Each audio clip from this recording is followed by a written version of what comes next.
여러분, 혹시 이런 생각해 보신 적 없나요? 아침 일찍 일어나 만원 지하철에 몸을 싣고 하루 종일 상사의 눈치를 보며 뼈 빠지게 일하는데 왜 내 통장은 항상 텅 비어 있을까요? 월급날은 분명 지나갔는데 카드값과 공과금이 썰물처럼 돈을 쓸어갑니다. 저도 30대 초반까지는 그랬습니다. 결혼을 하고 아이가 생기니 그 불안감은 공포로 바뀌더군요.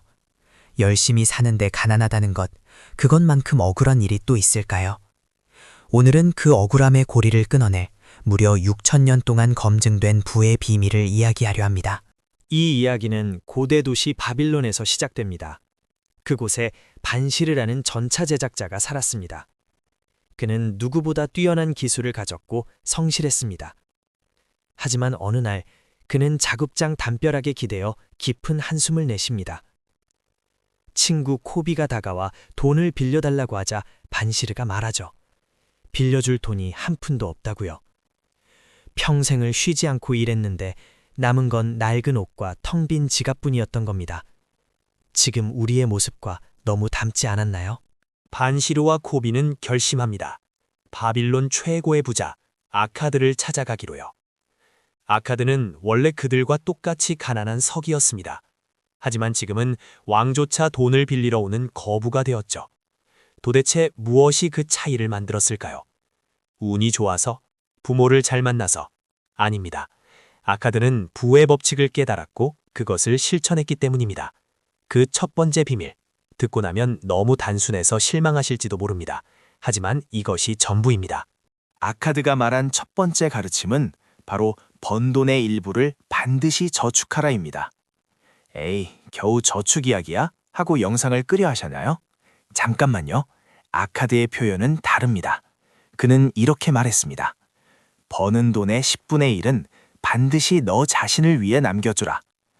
우리는 옷가게 주인, 신발가게 주인, 식료품점 주인에게는 돈을 지불하면서 정작 나 자신에게는 한 푼도 지불하지 않습니다. 여러분은 여러분 자신을 위해 일하나요? 아니면 남을 위해 일하나요? 저는 이 문장을 읽고 머리를 한 대 맞은 것 같았습니다. 내 돈의 주인은 나여야 하는데 나는 그저 돈이 스쳐 지나가는 정거장일 뿐이었으니까요. 수입의 10%, 300만 원을 번다면 30만 원입니다. 이 돈은 어떤 일이 있어도 쓰지 않고 모아야 합니다. 이것은 미래의 나에게 보내는 급여입니다. 신기하게도 10분의 9만으로 생활해도 삶의 질은 크게 떨어지지 않습니다. 오히려 통장에 쌓이는 돈을 보며 느껴지는 그 안정감, 그것이 여러분의 어깨를 펴게 만들 겁니다. 하지만 많은 분이 이렇게 반문합니다. 쓸 돈도 부족한데 어떻게 저축을 합니까? 여기서 두 번째 지혜가 나옵니다. 지출을 관리하라. 아카드는 말합니다. 필수적인 지출과 욕망에 의한 지출을 혼동하지 말라고요. 우리는 종종 남들에게 잘 보이기 위해 혹은 순간의 기분을 위해 지갑을 엽니다. 그것은 필요가 아니라 욕망입니다. 욕망은 잡초와 같아서 뽑아내지 않으면 끝없이 자라납니다. 예산을 세운다는 건 짠돌이가 되는 게 아닙니다. 내 돈이 가장 가치 있는 곳으로 흘러가게 만드는 수로를 파는 작업입니다. 저는 제 딸아이에게 사주는 장난감 하나를 줄이고 그 돈으로 아이의 이름으로 된 주식 계좌에 넣어줍니다. 순간의 즐거움 대신 미래의 자유를 선물하는 것이죠. 여러분의 지출 내역을 한번 들여다보세요. 분명 줄일 수 있는 구멍이 보일 겁니다. 그 구멍을 막아야 비로소 돈이 고이기 시작합니다. 돈을 모으는 것만으로는 부자가 될 수 없습니다. 세 번째 비밀, 돈을 굴려라입니다. 아카드는 금화가 새끼를 치게 하라고 표현했습니다. 저축한 돈이 일정 수준 모였다면 그 돈이 다시 돈을 벌어오게 만들어야 합니다. 이것이 우리가 말하는 투자의 복리 효과입니다. 노동소득은 내가 아프면 멈추지만 자본소득은 내가 잠든 사이에도 가족과 여행을 간 사이에도 멈추지 않고 일합니다. 하지만 여기서 정말 중요한 경고가 나옵니다. 네 번째, 돈을 지켜라. 아카드의 제자 중 한 명은 힘들게 모은 돈을 벽돌공에게 맡겨 보석을 사오게 했습니다. 결과는 어땠을까요? 벽돌공은 보석에 대해 아무것도 몰랐고 결국 가짜 유리 조각을 사와서 돈을 다 날렸습니다.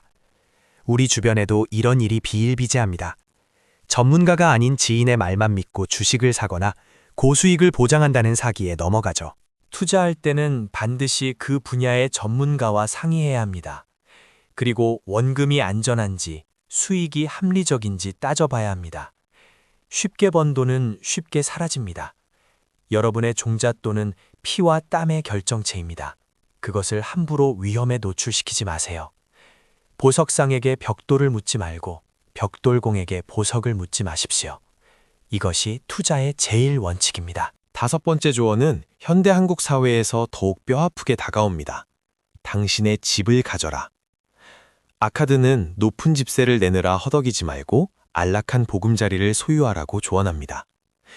물론 지금 우리 현실에서 내 집 마련은 에베레스트 등반처럼 느껴질 수 있습니다. 하지만 핵심은 주거의 안정성입니다. 마음 편히 쉴 곳이 있어야 더 큰 부를 향해 나아갈 에너지를 얻을 수 있다는 뜻이죠. 6번째, 미래의 수입원을 마련하라. 우리는 모두 늙습니다. 언젠가는 일을 할 수 없는 날이 옵니다. 그때를 대비해 가족과 자신을 보호할 안전장치를 마련해야 합니다. 연금, 보험, 혹은 꾸준한 배당 소득 같은 것들이죠. 젊음은 영원하지 않지만 노후는 생각보다 깁니다. 지금 마시는 커피 한 잔 값을 아껴 30년 뒤의 나에게 보내세요. 30년 뒤의 여러분이 지금의 여러분에게 눈물 흘리며 고마워할 것입니다. 마지막 7번째, 돈 버는 능력을 키워라. 이것이 가장 중요합니다. 최고의 투자는 바로 자기 자신에 대한 투자입니다. 기술을 배우고 지혜를 넓히고 더 유능한 사람이 되십시오. 여러분의 몸값은 누가 정해주나요? 바로 여러분의 실력이 정합니다. 자산이 늘어나는 속도보다 여러분의 역량이 성장하는 속도가 더 빨라야 합니다. 그것이 그 어떤 경제 위기에도 무너지지 않는 진짜 자산입니다. 책에는 행운의 여신에 대한 이야기도 나옵니다. 사람들은 행운이 우연히 찾아온다고 믿습니다. 로또 당첨처럼 말이죠. 하지만 바빌론의 부자들은 말합니다. 행운의 여신은 행동하는 사람을 사랑한다. 기회가 왔을 때 망설이지 않고 잡는 결단력, 그리고 준비된 자만이 그 기회를 알아봅니다. 미루는 습관은 행운의 가장 큰 적입니다. 지금 당장 아주 작은 것이라도 시작하는 행동력이 곧 행운을 부르는 주문입니다. 정리해 보겠습니다. 수입의 일화를 저축하는 사람에게 황금은 기꺼이 찾아옵니다. 그 황금을 수익이 나는 곳에 고용하는 사람에게 황금은 때를 지어 찾아옵니다. 신중한 조언자의 말을 듣는 사람 곁에 황금은 머물지만 일확천금을 쫓거나 경험 없는 자의 말을 듣는 사람에게서 황금은 도망칩니다. 이것이 6천년을 관통하는 부의 법칙입니다. 너무 단순한가요? 하지만 진리는 언제나 단순합니다. 혹시 지금 빚 때문에 고통받고 계신가요? 책 속에는 빚더미에 앉았던 낙타상인 다바시르의 이야기도 나옵니다. 그는 수입의 70%는 생활비로 쓰고 20%는 빚을 갚는 데 쓰고 10%는 저축했습니다. 놀랍게도 빚을 갚으면서도 저축을 멈추지 않았습니다. 빚을 다 갚고 났을 때 그에게는 이미 목돈이 모여 있었죠. 빚을 갚는 것과 보를 쌓는 것은 동시에 진행되어야 합니다. 희망을 버리지 마세요. 노예의 영혼을 가진 자는 불평만 하고 자유인의 영혼을 가진 자는 문제를 해결하려 합니다. 여러분은 어떤 영혼을 가지고 계신가요? 상황이 어렵다고, 월급이 적다고, 흙수저라고 불평만 하고 계시진 않나요? 바빌론의 부자들은 노예 신분에서 시작해 최고의 부자가 되었습니다. 환경보다 중요한 것은 태도입니다. 내가 내 삶의 주인이 되겠다는 그 결심이 모든 변화의 시작입니다. 저는 이 책을 읽고 제 지갑 속에 작은 쪽지를 넣어두었습니다. 내 수입의 10%는 내 것이다. 물건을 사려고 지갑을 열 때마다 그 쪽지를 봅니다. 그러면 불필요한 지출을 막게 되더군요. 여러분도 오늘 당장 통장을 쪼개세요. 급여 통장, 저축 통장, 생활비 통장, 그리고 자동이체를 설정하세요. 월급이 들어오자마자 10%가 저축 통장으로 사라지게 만드세요. 그것이 시스템입니다. 진정한 부자는 돈만 많은 사람이 아닙니다. 바빌론의 부자들은 자신의 부를 현명하게 나누고 도시를 위해 기여했습니다. 돈은 흐르는 물과 같습니다. 고이면 썩지만 흐르면 생명을 살립니다. 가족을 부양하고 주변을 돕고 사회에 기여하는 삶. 그것이 우리가 부자가 되어야 하는 진짜 이유 아닐까요? 돈의 노예가 아니라 돈의 주인이 되어 선한 영향력을 펼치시길 바랍니다. 시작하기에 늦은 때란 없습니다. 20대라면 시간이라는 가장 강력한 무기가 있고 40대라면 경험과 지혜라는 무기가 있습니다. 오늘 심은 나무가 당장 그늘을 만들어주진 않습니다. 하지만 10년 뒤 그 나무는 여러분과 여러분의 가족을 뜨거운 태양으로부터 지켜줄 거대한 쉼터가 되어 있을 겁니다. 조급해하지 마세요. 방향만 맞다면 속도는 중요하지 않습니다. 돈 버는 지혜는 테크닉이 아닙니다. 마인드셋입니다. 나는 부자가 될 자격이 있다고 믿으세요. 그리고 그에 걸맞은 행동을 하세요. 아침에 일어나 이불을 정리하는 작은 성공부터 매달 저축 목표를 달성하는 성공까지. 그 성공의 경험들이 모여 여러분을 자산가로 만들 것입니다. 저 정진우도 여러분의 그 여정을 진심으로 응원합니다. 바빌론은 역사 속으로 사라졌지만 그 지혜는 이 책을 통해 그리고 실천하는 여러분을 통해 영원히 살아남을 것입니다. 여러분의 가정, 여러분의 통장이 바로 현대의 바빌론입니다. 견고하고 풍요로운 성벽을 쌓으세요. 그 성벽 안에서 사랑하는 사람들과 걱정 없이 웃을 수 있는 날. 그날이 바로 여러분이 경제적 자유를 얻는 날입니다.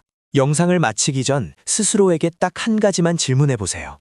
나는 오늘 번 돈의 10분의 1을 나를 위해 남겼는가? 만약 아직이라면 지금 당장 은행 앱을 여세요. 그리고 단돈 10,000원이라도 저축계좌로 옮기세요. 그 작은 행동이 여러분의 운명을 바꾸는 첫걸음이 될 것입니다.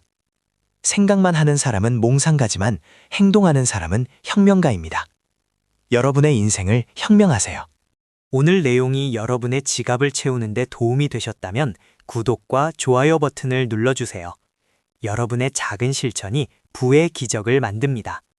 지금까지 여러분의 부자 마인드 코치 정진우였습니다. 감사합니다.